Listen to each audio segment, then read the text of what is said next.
প্রেগনেন্সিতে মায়েদের নানান বিষয় নিয়ে চিন্তা, তার সঙ্গে সঙ্গে আমাদের ভারতীয় যে কালচার, সেই পারিপার্শ্বিক পরিবেশ থেকে বিভিন্ন রকম ইনস্ট্রাকশন আসে, এটা করো না সেটা করো না। এই জন্য মায়েদের আরও অনেক রকম প্রশ্ন মনের মধ্যে ঘুরতে থাকে। প্রথম যে প্রশ্নটা আসে যে আমি প্রেগনেন্সিতে চিত হয়ে শোবো কিনা, অর্থাৎ ঘুমাতে গিয়েও মায়েদের শান্তি নেই। সেই সময় চিন্তা মাথায় ঘোরে যে আমি কীভাবে ঘুমালে আমার সন্তানটা ভালো থাকবে, বা কীভাবে ঘুমালে তার ক্ষতি হবে না, কি নানান ইত্যাদি এইসব প্রশ্ন। তো প্রেগনেন্সিতে যদি ঘুম নিয়ে চিন্তিত থাকেন তাহলে এই ভিডিওটি আপনার জন্য। প্রথমেই বলি, প্রেগনেন্সিতে মায়েদের প্রথম যে প্রশ্ন যে আমি চিত হয়ে শোবো কিনা। আপনি কনসিভ করার পর, অর্থাৎ আপনার প্রেগনেন্সির যে রিপোর্ট সেইটা পাওয়ার পর 24 সপ্তাহ, অর্থাৎ আপনার কনসিভ করার দিন থেকে 24 সপ্তাহ 6 মাস পর্যন্ত আপনি কি করতে পারবেন, চিত হয়ে শুতে পারবেন। কারণ প্রথম 6 মাস মা কেমনভাবে ঘুমালো তার উপরে সন্তানের কিন্তু ওই পেটুর মধ্যে ভালো মন্দ কিছু নির্ভর করে না। তবে যদি কোনো কমপ্লিকেশনস থাকে সেক্ষেত্রে আপনার ডাক্তারবাবু কিন্তু আগেই আপনাকে একটু বলে রাখবেন যে আপনি এটা করবেন না। কিন্তু যদি কিছু তিনি জানিয়ে না রাখেন তাহলে আপনি নির্দ্বিধায় যে কোনো দিকে বা চিত হয়ে কিন্তু নিশ্চিন্তে ঘুমোতে পারেন, যদি আপনার অসুবিধা না হয়। অর্থাৎ মোদ্দা কথা এটাই যে 6 মাস পর্যন্ত আপনার যেদিকে যেমনভাবে সুবিধা, যদি সেটা চিত হয়ে হয় সেটাও আপনি শুতে পারেন। এবার দেখা গেল যে আপনি কিছুক্ষণ জেগে আছেন, মানে ঘুমের আগে আমরা যেমন জেগে থাকি সেই সময়টা একটু চিত হয়ে আছেন, তখন আপনার চিন্তা করার দরকার নেই। বা আপনি ঘুমাতে যাবার আগে চিন্তা করছেন যে আমি কোন দিক ফিরে ঘুমাবো, এই নিয়ে চিন্তা করতে করতে আমার ঘুমটাই পণ্ড হলো, সেটাও করার প্রয়োজন নেই। বা আপনার পাশে যে বা যিনি ঘুমাচ্ছেন, হয়তো আপনি ঘুমের মধ্যে একটু চিত হয়ে গেছেন, তাড়াতাড়ি করে আপনাকে ঘুম থেকে তুলে বললো এই তুমি চিত হয়েছে ঘুরে সও, তাহলে এই যে আপনার ঘুমটা পণ্ড হলো বা ভেঙে গেল, এইরকম কিন্তু প্যানিক করারও কিছু নেই।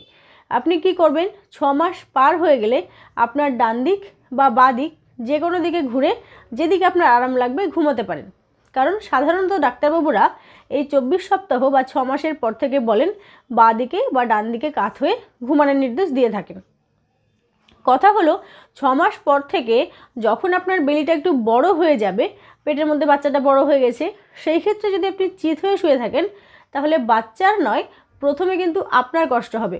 কারণ এই সময় পেটটা বড় হওয়ার সঙ্গে সঙ্গে ভেতরে লাংসটা বড় হয়ে যায়, যার জন্য কিন্তু একটু আপনার শ্বাসকষ্ট হতে পারে।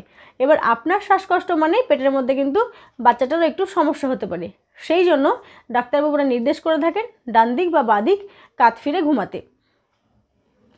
যদি আপনার চিত হয়ে শুয়েই একমাত্র আরাম লাগে, ডান দিক বা বাঁ দিকে খুব কষ্ট হয়, সেক্ষেত্রে মাথার তলায় 2-3টে বালিশ দিয়ে একটু উঁচু করে সামান্য কাত হয়ে ঘুমোলেও কিন্তু আপনার সেক্ষেত্রে সুবিধা হবে। বর্তমানে বাজারে অনলাইনে বিভিন্ন ধরনের প্রেগনেন্সির পিলোগুলো পাওয়া যাচ্ছে, যে পিলোগুলো জড়িয়ে যদি আপনি ঘুমাতে পারেন মাথার তলায় দিয়ে বা পাশ ফিরে, তাতেও কিন্তু আপনার যদি সুবিধা মনে হয়, আরাম পান, তাহলে নিশ্চিন্তে ঘুমাবেন, ঘুম পণ্ড করার কোনো কিন্তু কারণ নেই। অনেকের ক্ষেত্রে ডাক্তারবাবুরা উপর হয়ে শোয়ারও নির্দেশ দিয়ে থাকেন। হ্যাঁ, একদম ঠিক শুনছেন, অনেক ক্ষেত্রে প্রেগনেন্সি লেডিদেরকে অনেক ডাক্তারবাবুরা উপর হয়ে শোয়ারও নির্দেশ দেন। কারণ অনেকগুলো লেয়ারের পরেই বেবিটা থাকে, খুব সহজে কিন্তু বেবির ক্ষতি হওয়ার ঈশ্বরের কৃপায় হবে না, এটাই ধরে নেওয়া হয়। তাই বলছি যে কিভাবে ঘুমাবেন, আপনি কিভাবে ঘুমাচ্ছেন, ঘুমের মধ্যে কোন দিকে কাত হচ্ছেন, এই নানান চিন্তা না করে নিশ্চিন্তে ঘুমান, ঘুমটাকে কিন্তু পণ্ড করবেন না। এরপর ছোট্ট পুচকেটা আসার পরে কিন্তু ঘুমের অনেকটাই ব্যাঘাত ঘটবে। আর এর পরেও ঘুম নিয়ে যদি প্রশ্ন থাকে, অনেকের প্রশ্ন থাকে বাঁদিকে না ডান দিকে, কোন কাতে ঘুমালে বেশি সুবিধা হবে, এরকম যদি প্রশ্ন থাকে আপনারা জানতে চান, সেই বিষয়ে কমেন্ট করবেন, আমি এর পরের ভিডিও সেটা নিয়ে আসার চেষ্টা করব। আপনার আগত সন্তানের অবশ্যই সুকামনা করি, শুভকামনা করি, ভালো থাকবেন। যে পুচকেটা আসছে তার সঙ্গে সঙ্গে আপনার নিজেরও খেয়াল রাখবেন, আর এভাবেই আমার চ্যানেলের পাশে থাকবেন। ধন্যবাদ।